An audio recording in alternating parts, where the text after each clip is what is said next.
How long are tours when you go on tour? What's life on tour like? Life on tour. What goes on tour stays on tour. Just talking musicals with you. Hello, I'm Lesley and welcome to Just Talking Musicals and part 2 of our special season 2 interview with professional musician Annette Brown. A leading trumpet player in the West End today, Annette has performed in over 76 countries, played the main stages at Glastonbury, Wembley and Nebworth, and was the first female instrumentalist to join Don Lusher's big band in 1991. In the first part of our chat, Annette gave us some great ideas about how to start getting your name known in the business. Now, what I really want to know about is what it's really like to do 8 shows a week. How many shows do you play a week then? It's 8 shows a week. Yeah, so how would your day go? How would a general week of 8 shows a week go? Especially when you're on tour, because you were on tour with Chicago, weren't you? I've been on tour with quite a few shows, yes. Yeah. For me personally, I think the hardest thing is not to go out drinking every night with your mates, because it's such a wonderfully social life. And you need to unwind afterwards. And it's lovely to unwind afterwards, but I was rather good with myself when I was doing Chicago in town. I would come home at night and just have a cup of tea and then go to bed. But my general day, a lot of people teach during the day. I don't teach anymore. But my day would be just relaxing. I need to sleep a lot and rest a lot due to health circumstances. So I sleep quite a lot in the morning. But then if the show's at, for example, 7:30, I will generally leave home at about 5. It's only half an hour into town, because I like to go in and warm up and get myself ready, maybe go and have a bite to eat and then get on with the show. But obviously there are days, usually Wednesdays and Saturdays, when there's a matinee, so your whole day is taken up. Yeah. So people say, oh, you've got your day off, but I'll leave at 11 and I don't get home till 11. And you have to keep the head switched on, don't you? Yeah. I've liked seeing you in the past when we've met up before a show. But I know that you like to get into the theatre early, you go and do a warm-up. And you like to inhabit the theatre, yes, don't you? I do, very much so. And it doesn't really matter how well I know the show. I like to be in and around, and I love for me, there's a real buzz about theatre. There's something about the buildings. I mean, generally they're all nearly falling apart, but the history behind them. Yeah. I mean, recently I was at the London Palladium and I was standing on stage. Beneath me were Bruce Forsyth's ashes. Oh. And you sort of think that man was such a huge part of this incredible building, and who's been on this stage where I am standing right now, and then who will be where I've been standing? You know, I'm teasing. I but have you to know, say I didn't know that about Bruce Forsyth. Yes, he's buried underneath. Oh, isn't that fun? Is there a plaque? There is, I believe. Yes, I didn't actually go under the stage to see, but I'm sure there must be. But it was kind of his home, wasn't it? Yeah. So he's there. Yeah. Because that was Saturday night at London Palladium, wasn't it? And we grew up with the Generation Game and all that. Oh, the conveyor belt. Yeah. And the Palladium is huge, isn't it? It's as big. It's on a par with the Coliseum, isn't it? For big theatres. I think it's a 2,000 seaters, I believe. Yeah. Yeah. Massive. Yeah. Beautiful place. What's your favourite theatre then in London? I don't know. They all. Of course, I'm terribly biased about the ones I've played in. I don't have a favourite. I just love them all. They just all have such history, and for me, there's a smell about theatres when you go in them. And I couldn't tell you what it is, but even from when I was a little girl, going into the Royal Hall in Harrogate, I was just overwhelmed with it, really. It's excitement, isn't it? Yeah. I'm like that when I walk into a theatre. You get the bug, don't you? It's the vibe, isn't it? The smell and the expectation. Yes. And being absolutely. And the seats, and and they're all squeaky and a bit sort of red velvety and a bit tired and old. And I mean, there's a lot of it that's a bit of an exaggeration, but there's just, I don't know. It's knowing the company that you're in as well, isn't it? And I think the other thing that people don't always know about when they just go and see a show is the society of people backstage, from the doorman to all the people doing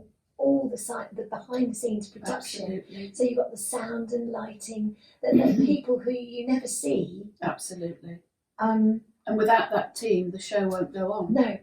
it's all very well if your leading lady doesn't show up or your leading man. There's generally an understudy.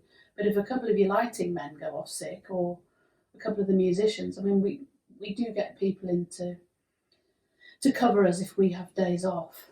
And that's another story, actually. Stepping on a show is one of the hardest things to do.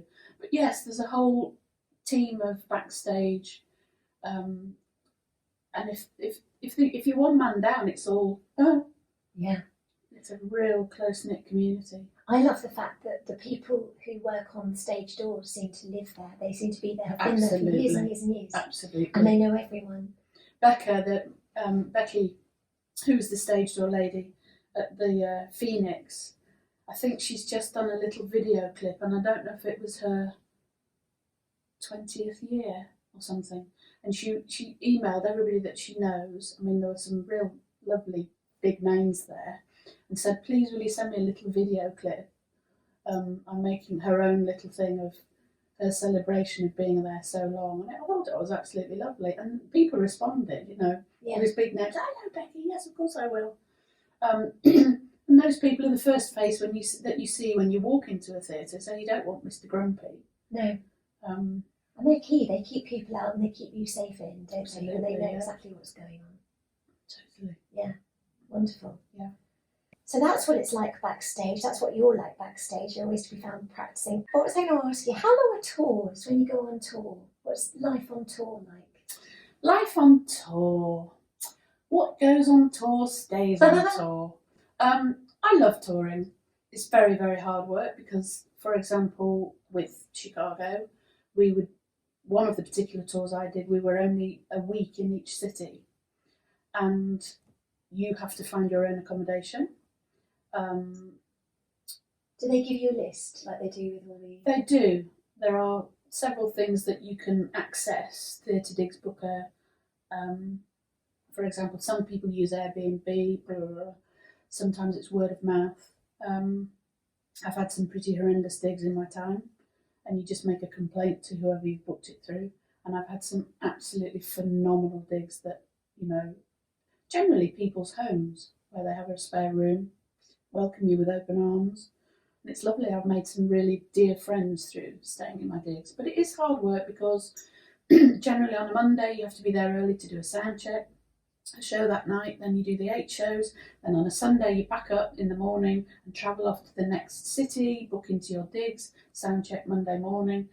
Having said that, it's great fun. Yeah. And you're all doing it together. So you're doing it together, and sometimes I've maybe started my journey through doing the tour on my own, and then you think, oh, it'd be lovely to share with what such and such, and then you make new pals. And I did have a touring theatre husband for 2 years, my dear friend Finn, who you've met, the banjo player, and he and I were just like a married couple. We'd come into our next city on a Sunday, he'd run into the local supermarket, get loads of food, and for the week he knew what I liked to eat. And you were like a little married couple, actually. Totally and utterly adore the man with all my heart. He's since married a beautiful American lady, but we were best buddies. Yeah. And it's seriously like an old married couple. It was wonderful. And at the end of the show, you coming for Nettie? I really think you need to get some rest. Go on. Okay. And it was fabulous. But that's a good thing because you can look out for each other, can't you? Of course. Yeah. Absolutely. Wonderful. Yeah. Talking all of that, the different people, the different stars that you get coming into the shows as well. I remember you telling me once that you shared a packet of crisps with Jimmy Osmond in the lift. I did. So who was he playing? Jimmy was playing Billy Flynn. Yeah, in Chicago. My life has been Chicago, Yeah. hasn't it? I've done other things. And we were going to our first rehearsal, and I met Jimmy Osmond in the lift, and I was eating a bag of salt and vinegar crisps. And he was like, and I said, would you like a crisp? He said, oh my God, Nelly, I can't. He said, if I have one, I'll have the whole packet. And he and I were both massively obsessed with Walker's salt and vinegar crisps. Am I allowed to advertise? Yes. And I actually wrote to Walker's to ask them if he and I could go and look around the factory, but they wouldn't let us. Oh, it's a shame. It was a great shame. But on his departure, he signed a bag of crisps for me, which I still have at home. Because again, he was somebody that we grew up with, the Osmonds, didn't we? Of They were course. always in on top of the pops. Yeah. And he was the youngest, wasn't he? Absolutely. And seeing him in Chicago, I think that's the unusual thing. You expect this sort of 11-year-old kid to come out on stage playing Billy Flynn, and there's this full-grown man, and you think, oh yeah, of course you've grown up. Yes, absolutely. But he still has that wonderful sparkle. Oh, he's just the most beautiful man. And it's lovely to hear. Yes. Yeah. And he said afterwards, you've got to keep in touch with me, and so I keep in touch with him and several others. But on the last day, I got one of the boys to arrange for the band, a long-haired lover from Liverpool, and as he walked on stage, we burst into song, playing his tune. Oh. It was lovely. Absolutely lovely. Absolutely true. What a wonderful thing to have done for him. Yeah. Tell me your story about Manchester. Well, Dale Meeks and Dale was playing Mr. Cellophane in Chicago. I finished my tea, Lesley. Thank you, madam. Thanks. Dale Meeks was playing Mr. Cellophane in Chicago, and he was one of the actors from Emmerdale. Lovely, lovely, lovely chap. And he said, "Nettie, shall we go for a pint?" So there was a lovely pub next door to the theatre. So we wander in there, and we're both standing at the bar, ready to order a drink, obviously. And one of the punters who'd been to see the show came and stood in between us and said, "Excuse me." So Dale naturally turned around to speak to the punter, thinking that they probably want to chat with him. And he went, "No, I wanted to talk to this lady." And he said, "Excuse me, were you the trumpet player in the Bootleg Beatles?" And I said, "Yes." So we both fell about laughing because I naturally presumed that this gentleman from the theatre would want to talk to Dale, and not me, but he'd seen me at the same theatre playing with the band called the Bootleg Beatles, with whom I played for 23 years. Yeah. I used to love going to those gigs. Yes, your Penny Lane was absolutely out of this world. Thank you. The very best. Well, there you are. I love the stories about life backstage. And how about Jimmy Osmond and the Crisps, eh? Who knew? Coming up in the next 2 instalments, we have so much more from my chat with Annette, including how she became the first female trumpet player to join Don Lusher's big band, and her early memories of sitting in the back row of her local brass band, learning how to play the cornet at the age of 6. I'm Lesley Ann Knight. Huge thanks to director and editor Katie Ridout. You can find Just Talking Musicals on Facebook and Instagram, and on our website, justtalkingmusicals.com. Oh yes, and as ever, we'd love it if you press subscribe, and then you'll be the first to know when we post each new episode. And next up, see you for part 3 of our Annette Brown special interview on Just Talking Musicals. Just talking musicals with you. Plus we discover the unlikely celebrity with whom she shares a love of Walker's Salt and Vinegar. Salt and Vinegar Crisps.